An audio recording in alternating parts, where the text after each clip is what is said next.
আসসালামু আলাইকুম।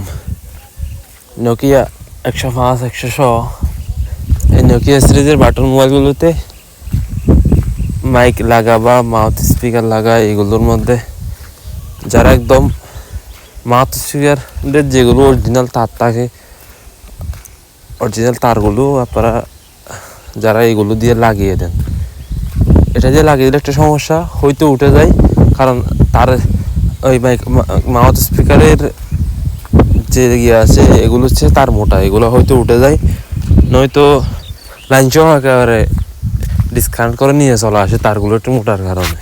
এই জন্য সবাই তারগুলো ফেলে দিয়ে কোয়েল তার এগুলো দিয়ে ছোট্ট করে জাম্পার করে তারপর দিবেন, দেখবেন অনেক টেকসই। এরকম একটু ইউভিগুলো দিয়ে শুকাই দিবেন, দেখবেন যে অনেক টেকসই হবে।